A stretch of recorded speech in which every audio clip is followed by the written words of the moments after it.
नमस्कार, मैं रीमा प्रसाद। इस वक्त की सबसे बड़ी खबर और सीधे हम बंगाल की बात करेंगे इस वक्त, क्योंकि दिल्ली से लेकर कोलकाता और बारासात से लेकर संदेशखाली पर सियासी तीर चल रहे हैं।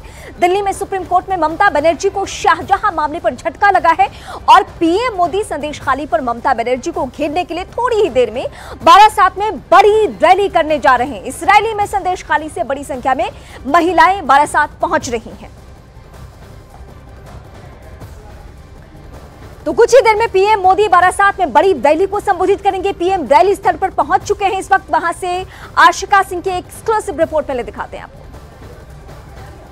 प्रधानमंत्री नरेंद्र मोदी के काफिले की तस्वीरें देखिए बारासात के रास्ते में, ठीक यहाँ पर मध्यम ग्राम में तस्वीरें हम आपको दिखा रहे हैं, जहाँ पर प्रधानमंत्री का काफिला यहाँ से गुजर रहा है और ठीक सड़क के दोनों तरफ आपको लोग नजर आएंगे जो प्रधानमंत्री की एक झलक पाने के लिए खड़े हैं और हाथों में फूल लेकर के ढोल बजाते हुए। ये देखिए प्रधानमंत्री की गाड़ी आपको नजर आ रही होगी, ये सुरक्षा कर्मी उनके प्रधानमंत्री के, और यहाँ पर जैसे ही प्रधानमंत्री की गाड़ी नजदीक आई वैसे ही फूलों की वर्षा प्रधानमंत्री के ऊपर। देखिए हाथ हिलाते हुए प्रधानमंत्री की गाड़ी से एक्सक्लूसिव तस्वीर हम आपको दिखा रहे हैं। देखिए फूलों की कैसे वर्षा प्रधानमंत्री के काफिले पर जो लोग हैं वो, और जश्न का माहौल है। प्रधानमंत्री को स्वागत करने के लिए दूर दूर से महिलाएं आई और देखिए कितने खुशी के साथ फूलों की वर्षा कर रही है। ये तस्वीरें मध्यम ग्राम से। आशिका सिंह, न्यूज़ 18 इंडिया,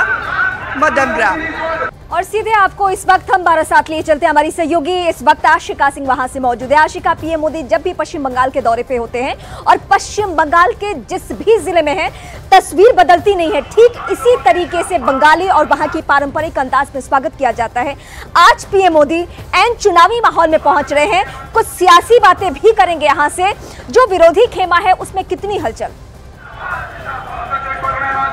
देखिए बिल्कुल, विरोधी खेमे में कितनी हलचल, उसका जवाब तो यही मिलता है कि प्रधानमंत्री के कार्यक्रम के दौरान ही कल रात को अचानक से घोषणा की गई कि ममता बनर्जी सुबह 10 बजे कोई महत्वपूर्ण घोषणा करेंगी। हालांकि घोषणा उन्होंने आशा कर्मियों की सैलरी बढ़ाने को लेकर के की है, लेकिन प्रधानमंत्री ने जो आज कोलकाता को तोहफा दिया है, नदी के नीचे से जो मेट्रो रेलवे की परियोजना है, ये पहली बार देश में, और ये तोहफा देने के साथ ही साथ अब बारासात पहुंच चुके हैं प्रधानमंत्री। किसी भी समय जनसभा जो स्थल है वहां पर पहुंच करके कार्यक्रम की शुरुआत करेंगे। वहां पर महिलाओं के साथ, नारी शक्ति जिसे कहते हैं, उनके साथ ये खास जो है वो जनसभा होगी, क्योंकि उत्तर 24 परगना है, ये वो जिला है जहां पर संदेशखाली है। संदेशखाली से भी महिलाएं निकली तो थी लेकिन पहुंच नहीं पाई हैं फिलहाल प्रधानमंत्री के जो जनसभा स्थल है वहां तकरीबन।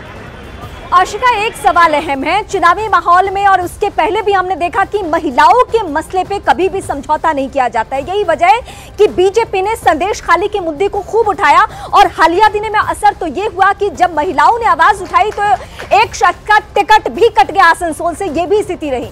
तो आज संदेशखाली के मुद्दे को ध्यान में रखते हुए या वहां की पीड़ित महिलाओं को ध्यान में रखते हुए यकीनन पीएम मोदी बड़ी बातें करेंगे। रीमा बिल्कुल, और पहली बार भी जो पहली जनसभा थी इसी हफ्ते, उसमें आधे घंटे में करीब 7 बार संदेशखाली का नाम लिया था प्रधानमंत्री ने। आज जब महिलाओं के लिए खास सभा है उसी उत्तर 24 परगना में जहां पर संदेशखाली है, तो खास संदेश होगा। महिलाएं भी वहां पर बड़ी संख्या में पहुंची हैं और यही सवाल उठा रही हैं कि नारी सुरक्षा ये हमें मिलनी चाहिए। तो प्रधानमंत्री क्या संदेश देते हैं इस उत्तर 24 परगना के बारासात से, ये महत्वपूर्ण होगा देखना। कुछ ही मिनटों में प्रधानमंत्री वहां पर पहुंचेंगे और अपनी बात रखेंगे। रीमा जी, एक बार फिर से हम आपका रुख करेंगे, लेकिन कुछ बड़ी बातें दर्शकों को बता दें। संदेशखाली पर केंद्र बना ममता सरकार के बीच तकरार की स्थिति और भी ज्यादा गहराती जा रही है। सीआईडी के खिलाफ अवमानना का आरोप लगाते हुए ईडी कलकत्ता हाईकोर्ट पहुंच चुकी है। कलकत्ता हाईकोर्ट इस मामले की तुरंत सुनवाई के लिए राजी भी हो चुका है। जैसे देश को शांति मांग रही हूँ, जैसे अपना वोट अपना देना पड़े, ऐसे ही जा रही हूँ। हम लोग को तो वोट नहीं देने देता है, तो फिर हम लोग जा रहे हैं उनके पास। जैसे अपना वोट अपना देना है तो फिर अब देश शांति चाहिए। जैसे जो हमारा माँ बहन का जो इज्जत लूट लिया वो नहीं होना चाहिए। शाहजहां केस में बंगाल सरकार को सुप्रीम कोर्ट से झटका लग चुका है। शाहजहां शेख को सीबीआई को सौंपने के मामले में सुप्रीम कोर्ट ने तुरंत सुनवाई से इनकार कर दिया। कल कलकत्ता हाई कोर्ट ने शाहजहां शेख को सीबीआई को सौंपने का आदेश दिया था। इस फैसले के खिलाफ बंगाल की सरकार सुप्रीम कोर्ट पहुंच गई थी और सुप्रीम कोर्ट ने मामले के कोर्ट में होने का हवाला देते हुए बंगाल की सीआईडी ने शाहजहां शेख को सीबीआई को सौंपने से मना कर दिया था। মোদি বাবু আসছেন, ওনার ইয়েতে মানে সভা আছে আজকের, ওখানেই যাচ্ছি। আমরা যে মহিলারা যে মানে ইয়েতে পড়েছি আমাদের মান বাঁচানোর জন্য ওনার কাছে যাচ্ছি। আবেদন থাকবে যে আমাদের পাশে থাকুক, আমাদের সুরক্ষা করুক।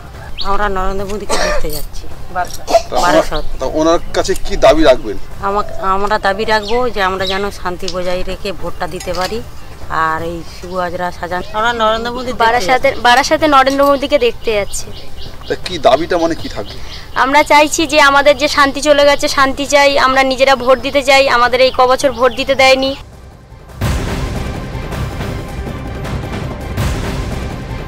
संदेश खाली पर केंद्र बनाम ममता सरकार के बीच तकरार की स्थिति है। सीआईडी के खिलाफ अवमानना का आरोप लगाते हुए ईडी कलकत्ता हाईकोर्ट पहुंच चुकी है।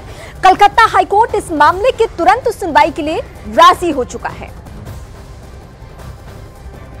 तो सीआईडी पर लगाया कोर्ट की अवमानना करने का आरोप। ये मामला अब केंद्र बनाम पश्चिम बंगाल की सरकार हो चुका है और यहाँ पे कई संवैधानिक जो पहलू है वो भी सामने नजर आ रहे हैं। एक एक करके बड़ी बातें हम आपको बता रहे हैं, लेकिन इसमें सबसे ज्यादा फोकस इस बात को लेकर है कि आज पश्चिम बंगाल में ही पीएम मोदी है, बारासात पहुंच रहे हैं। संदेश खाली दूर नहीं है। संदेश खाली की महिलाएं कहती हैं कि हम तो पीएम का इंतजार कर रहे हैं। मैं सीधे आशिका का रुख करती हूं।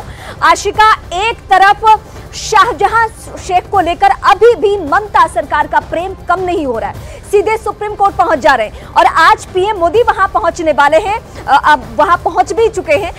वहां की महिलाएं कहती है कि हमें इंतजार है, हम चाहते हैं कि पीएम हमारी सुरक्षा करे। हम संदेश खाली की महिलाएं बारासात की सभा में भी जाएंगी। देखिए, बिल्कुल संदेश खाली की महिलाएं निकली जरूर थी, लेकिन पीएम की सुरक्षा की वजह से उनको एयरपोर्ट के पास रोक दिया गया है। फिलहाल ये जानकारी है। साथ ही साथ आपको बता दें कि शेख शाहजहां का जो मुद्दा है आज उसे लेकर के ईडी ने हाई कोर्ट का दरवाजा भी खटखटाया है, क्योंकि कोर्ट के आदेश की अवमानना का आरोप जो है वो लगाया है। कल कोर्ट ने आदेश दिया था कि 4:30 के भीतर जो शेख शाहजहां को सीबीआई को हस्तांतरित कर दिया जाए, लेकिन ऐसा नहीं किया सीआईडी ने, जिसे लेकर के अब ईडी कोर्ट का दरवाजा खटखटा रही है और आज इसे लेकर के संभव है कि हाई कोर्ट से फिर जो है वो फटकार लगे सीआईडी की टीम को और ये कहा जाए कि वो शेख शाहजहां को आज हस्तांतरित किया जाए। अब देखते हैं। कल जो है हाई वोल्टेज ड्रामा काफ़ी देर तक चला, 2 घंटे तक इंतज़ार किए, जो सीबीआई के अधिकारी गए थे 2 घंटे तक इंतज़ार किया, लेकिन शेख शाहजहां के बिना ही वापस उनको लौटना पड़ा। रीमा, ममता बनर्जी की पूरी राजनीति जब हम आशिका फोकस करते हैं और वो सियासी पन्ने पलटते हैं तो यही ध्यान आता है कि ममता हमेशा महिलाओं के मुद्दे को आगे रखती हैं, लेकिन आज शाहजहां शेख से इतना प्रेम क्यों कि महिलाओं की आवाज, उनकी दर्द, उनकी तकलीफ सब भूल चुकी है और सीधे सुप्रीम कोर्ट का रुख किया जाता है उसको बचाने के लिए।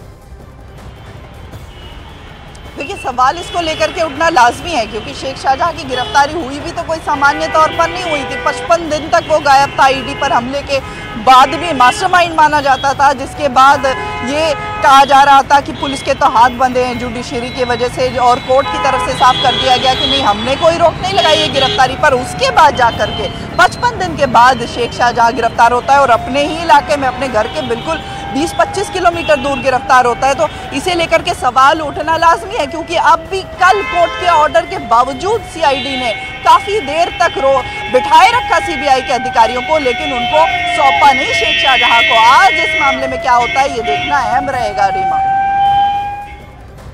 तो बारासात से हमारी सहयोगी आशिका सिंह की लगातार रिपोर्ट वहां से आप देख रहे हैं। पीएम मोदी पहुंचने वाले हैं, लेकिन उनके पहुंचने से पहले जो संदेश खाली की महिलाएं हैं जिन्होंने लगातार यातनाएं झेली है, वो एक सुर में यही आवाज दे रही हैं कि हर हाल में पीएम हमारी सुरक्षा करे। और इस वक्त की सबसे बड़ी खबर हम आपको बता रहे हैं कि पश्चिम बंगाल की सरकार सीधे सुप्रीम कोर्ट पहुंच जाती है। किसके लिए? शाहजहां शेख के लिए। वो शाहजहां शेख जिस पे सनसनीखेज आरोप लगे हैं। आरोप ऐसा कि कहा यह जा रहा है कि हम हर हाल में शाहजहां शेख को बचा के रहेंगे, यही ममता सरकार का अभी तक का जो रुख है वो सामने नजर आ रहा है। तस्वीरें साथ साथ में आपको दिखा रहे हैं कि ये पुलिस कस्टडी में जिस हेकड़ी के साथ, जिस अकड़ के साथ शाहजहां शेख आया था, उससे ही पूरी कहानी बयां हो गई थी।